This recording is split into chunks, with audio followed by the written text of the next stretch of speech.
Hello student, welcome to my YouTube channel mighty success. आज हम बात करने वाले हैं यूपी ट्रिपल सी लेखपाल रिजल्ट के बारे में कि 8,085 पद हैं, इसके बारे में हम चर्चा करने वाले हैं। ठीक है, आपका रिजल्ट कब तक जारी हो सकता है, इस पर हम चर्चा करने वाले हैं।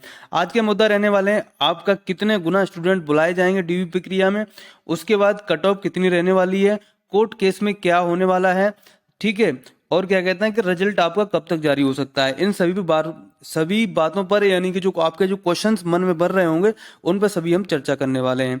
ठीक है, तो आज वीडियो को स्टार्ट करते हैं। अगर मैं आशा करता हूं आप अच्छे और स्वस्थ होंगे। ठीक है, आज की वीडियो हम स्टार्ट करते हैं। ठीक है, तो मैं गुने की बात करता हूं कि आपको कितने गुने स्टूडेंट बुलाए जाएंगे। इसके लगभग टोटल पद कितने, 8,085 पद हैं। अगर 1.5 गुना स्टूडेंट बुलाया जाता है तो कितना बन जाता है, 12,127 स्टूडेंट बन जाता है। अगर दुगना स्टूडेंट बुलाया जाता है तो 16,170 स्टूडेंट बन जाता है। ठीक है, तो मुझे लगता है कि 13,000 से लेके 13,000 से 16,000 के बीच में, 13,000 से लेके 16,000 के बीच में स्टूडेंट बुलाए जाएंगे। ठीक है, इतने 101% स्टूडेंट बुलाए जाएंगे, क्योंकि कोई भी पद खाली ना रहे, इसलिए ज्यादा से ज्यादा स्टूडेंट को सेलेक्ट किया जाएगा। ठीक है, ज्यादा से ज्यादा स्टूडेंट को सेलेक्ट किया जाएगा। ठीक है, और आपको बताऊं, जो कोर्ट केस था, यानी कि 4 तारीख को जो सुनवाई आनी थी, 4 तारीख को जो सुनवाई आनी थी, वो सुनवाई नहीं आ पाई। जो उजला वाला प्रश्न था उस पर सुनवाई आनी थी, पर सुनवाई नहीं आ पाई। अब 9 तारीख को सुनवाई है। जो 7 प्रश्न हैं, जो स्टूडेंट के पक्ष में कॉमन अंक मिलने वाले हैं, 3 से 4 कॉमन अंक मिलने वाले हैं, उनको 101% कॉमन अंक मिलेंगे। ठीक है, अब 9 तारीख को जो सुनवाई है, ठीक है, उसमें कोर्ट का क्या फैसला रहता है, उसमें लगभग 3 से 4 कॉमन अंक 101% मिलने वाले हैं। ठीक है, तो ये जो कोर्ट की सुनवाई अगर 4 तारीख को संपूर्ण हो जाती तो थोड़ा बदलाव देखने को मिल सकता था। अब 9 तारीख को सुनवाई है। ठीक है, नेक्स्ट सुनवाई 9 तारीख को है। ठीक है, जितने भी 7 प्रश्न है, जैसे एक मैथ का प्रश्न है, 1-2 हिंदी के प्रश्न है और जीएस के क्वेश्चन हैं। तो पहला तो सोलर वाला हो गया, एनएच वाला हो गया और उजला वाला प्रश्न हो गया, और भी 4 प्रश्न हैं। ठीक है, 7 क्वेश्चन हैं, जिसमें से 3 या 4 कॉमन अंक 101% मिल सकते हैं। ये कॉमन अंक किसको मिल सकते हैं, मैं आपको बताऊं, जिस स्टूडेंट ने क्वेश्चंस को गलत कर दिया होगा, ठीक है, उसे 4 से 5 कॉमन अंक मिल जाएंगे। और जिस स्टूडेंट ने अटेम्प्ट नहीं किया है, उसे 3 से 4 कॉमन अंक मिल सकते हैं। ठीक है, और जिसने सही किया उन्हें 0 अंक मिलने वाला है।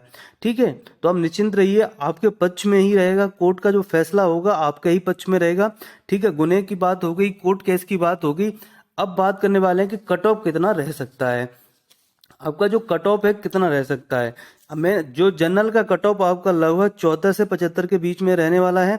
अगर आपको कॉमन अंक मिल जाते हैं और आपकी कट ऑफ अगर 71 बन रही है, तब भी आप सिलेक्शन पा सकते हैं, लेखपाल बन सकते हैं। आप निश्चिंत रहिए। अगर 3 या 4 कॉमन अंक मिल जाते हैं तो आप जनरल में आ रहे हैं। ठीक है, ओबीसी की बात करते हैं। 73 से 74 के बीच में अगर आपके मार्क्स बढ़ रहे हैं, अगर आपके 71 भी मार्क्स बढ़ रहे हैं, अगर आपको कॉमन अंक मिल जाते हैं 3 से 4, तब भी आपका सिलेक्शन हो चुका है। ठीक है, अब ईडब्ल्यूएस की बात करते हैं। 72 से 73, जो 72 से 73 के बीच में अगर आपके मार्क्स बढ़ रहे हैं, 72 से 73 के बीच में अगर आपके मार्क्स बढ़ रहे हैं, ठीक है, तो आप 101% आपका, ठीक है, 100% आपको लेखपाल बनने से कोई नहीं रोक सकता। ठीक है, लेखपाल बनने से कोई नहीं रोक सकता। अगर कॉमन अंक मिल जाते हैं और अगर आपके 68 मार्क्स बढ़ रहे हैं, ठीक है, तब भी आपको कोई नहीं रोक सकता। क्योंकि 3 से 4 अगर कॉमन अंक मिल जाते हैं तो आपको सिलेक्शन हो सकता है। एससी की बात करते हैं तो 70 से 71 आपके अगर मार्क्स बढ़ रहे हैं तो आपको कोई नहीं रोक सकता, आप लेखपाल बन चुके हैं।